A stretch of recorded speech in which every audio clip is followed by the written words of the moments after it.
1,000 years ago, people did not imagine the future as a place of progress. They did not believe tomorrow would be better than today.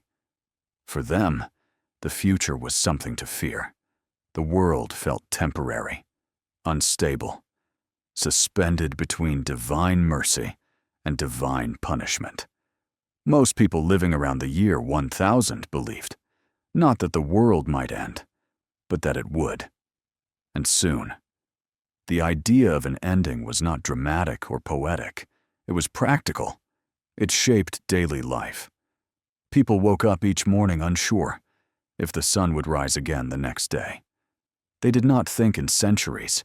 They thought in signs, and the signs were everywhere.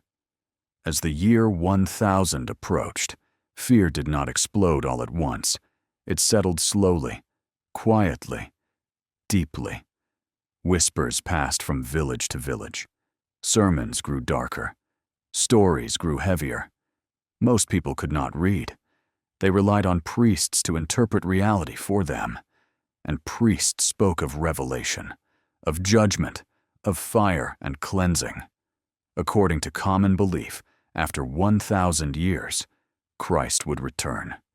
Evil would be destroyed, and the world would be judged. These were not metaphors. They were instructions for how to live and how to die. For people who lived fragile lives, plagued by hunger, disease, and war. The idea that everything would soon end felt believable. Sometimes it even felt comforting. If suffering had meaning, then maybe it was worth enduring. Churches filled with people seeking forgiveness. Confessions became desperate. Prayers became louder. Some wealthy landowners gave away their possessions, land, livestock, gold, not out of generosity, but out of fear. Because if the world was ending, ownership no longer mattered. Only salvation did. People searched the sky constantly. They believed the heavens were a living message, written by God Himself. A comet was never just a comet. It was a warning. An eclipse was not a shadow. It was anger. A blood-red sunset was a prophecy of war or plague. When the sky behaved strangely, people believed the end was near. They did not ask what caused these events. They asked what they meant. Meaning mattered more than explanation. Thunder terrified entire villages. Earthquakes caused panic beyond imagination. The ground shaking beneath their feet felt like proof that the world itself was breaking, that God was displeased. Maps from this time did not show continents as we know them today. They showed fear. Beyond familiar lands, there were monsters, creatures with distorted bodies, giants, serpents that devoured ships. The unknown was not empty, it was hostile. People believed chaos lived beyond the horizon, and that one day it would cross into the known world. That crossing would be the beginning of the end. Disease was not biological, it was spiritual. Plagues were punishment.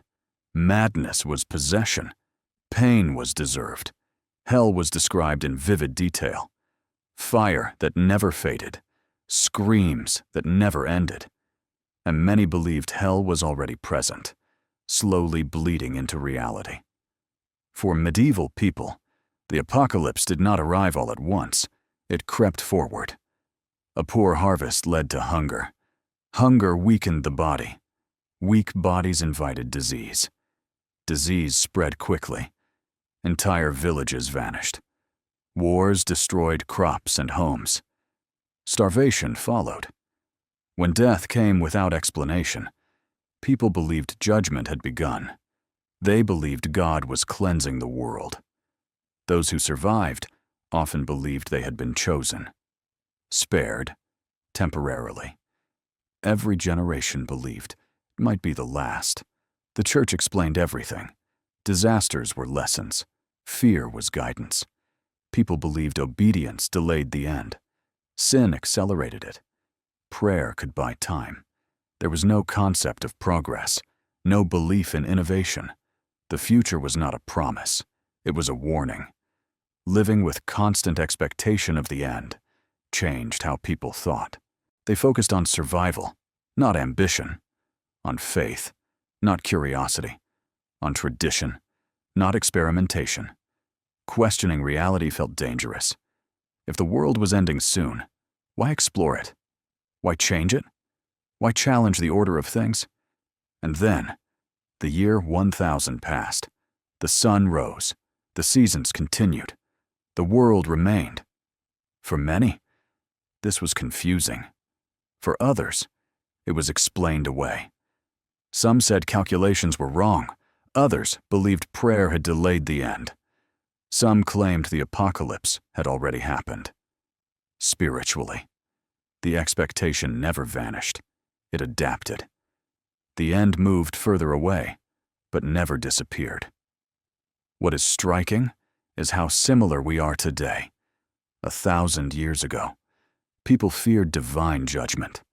Today, we fear collapse, climate failure, nuclear war, artificial intelligence, pandemics, different causes, the same fear. They searched the sky for signs. We search data and predictions.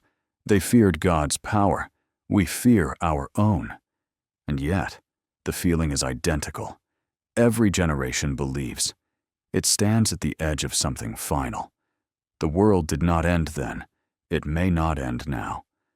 But the idea of the end never leaves, because it doesn't live in the sky or in prophecy. It lives in the human mind.